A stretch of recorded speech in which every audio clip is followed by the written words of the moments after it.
Ya, saudara, anggota DPRD Riau Ade Hartati menyayangkan penyaringan media sosial hampir tidak ada dan berdampak buruk bagi anak.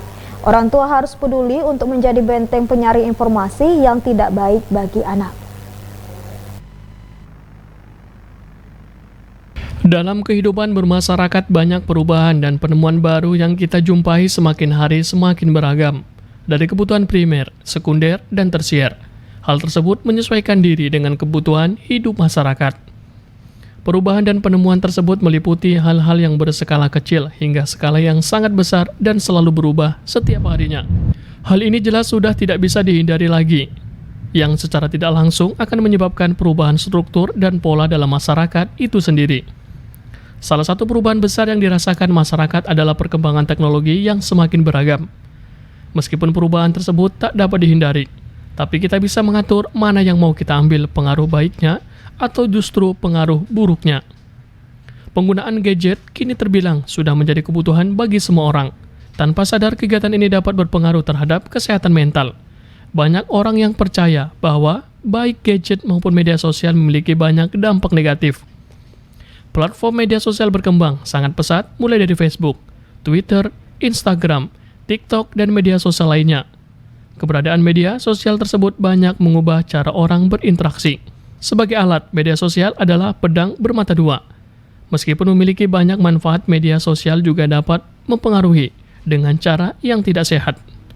Media sosial juga sangat mudah diakses oleh siapapun, termasuk oleh anak-anak. Anak-anak merupakan pribadi yang belum matang secara emosional maupun pemikiran yang membuatnya sulit untuk memahami mana yang baik untuknya dan mana yang tidak. Dampak media sosial untuk anak dari sisi negatif adalah berkaitan dengan kemampuan anak yang masih minim untuk memilih konten sesuai dengan usianya. Kemampuan anak membedakan hoaks dan berita nyata juga masih tak memadai. Selain itu, kerentanan cyberbully, tindakan kriminal seperti penipuan hingga penculikan juga masih sulit dihindari anak-anak. Serta sikap anak dalam mengendalikan diri untuk tidak berkomentar jahat atau menyakiti orang lain juga masih tak bisa dipastikan.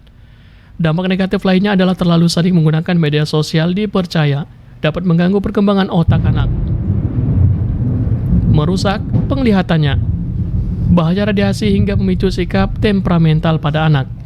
Dalam hal ini, peran orang tua sangat diperlukan untuk dampak buruk kemajuan teknologi media sosial pada anak. Anggota DPRD Riau Ade Hartati menyayangkan penyaringan media sosial hampir tidak ada. Berita yang seharusnya tidak dikonsumsi dan trending yang tidak baik akhirnya menjadi konsumsi anak-anak. Orang tua harus peduli untuk menjadi benteng penyaring informasi yang tidak baik bagi anak. Ya, sekarang yang pertama itu nilai-nilai sosial sudah bergeser. Jadi nilai-nilai sosial seperti tata krama, rasa malu, saling menghargai dan menghormati, saling mencintai itu sudah mulai tergerus. Ya, hal pertama yang menjadi persoalan mendasar kita adalah karena memang maraknya media sosial. Karena sekarang kan dunia itu sudah dalam genggaman. Bahkan anak usia 2 tahun pun itu sudah menggenggam dunia. Coba perhatikan sekarang banyak anak-anak yang sudah melek terkait dengan Android, dia bisa akses apa aja gitu kan. Nah, ini kan menjadi persoalan yang sebenarnya persoalan besar gitu. Karena media sosial sendiri kan untuk penyaringannya kan ini hampir sama sekali nggak ada kan. Nah, Komisi Penyiaran Indonesia daerah kita sama sekali ya kita melihat nggak melakukan intervensi apapun terkait dengan kondisi yang ada sekarang gitu loh. Bagaimana berita-berita yang seharusnya tidak dikonsumsi oleh anak-anak, kemudian tren setter yang seharusnya itu tidak menjadi trending malah menjadi trending gitu. Nah, semua itu bertolak belakang dengan sama sekali tidak pada substansi, tidak berkaitan dengan kehidupan gitu.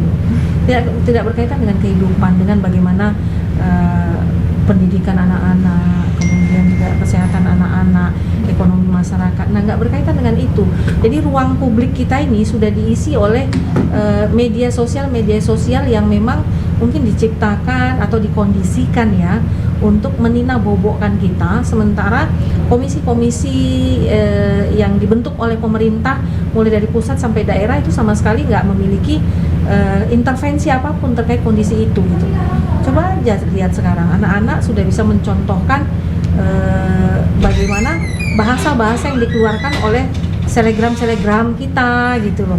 Bahkan itu bahasa-bahasa yang seharusnya dikonsumsi oleh orang dewasa, dikeluarkan oleh orang dewasa gitu. Nah, jadi nilai-nilai sosial itu kan tergerus salah satunya oleh itu. Nah, Untuk menghindari dampak negatif kecanduan gadget atau sosial media pada anak, tentunya sebagai orang tua juga harus melakukan pengelolaan waktu yang tepat bagi anak-anak dalam menggunakan gadget. Waktu yang disarankan untuk menggunakan gadget pada anak usia 2-5 tahun adalah maksimal 1 jam per hari. Fresti Bosa dan Randi melaporkan.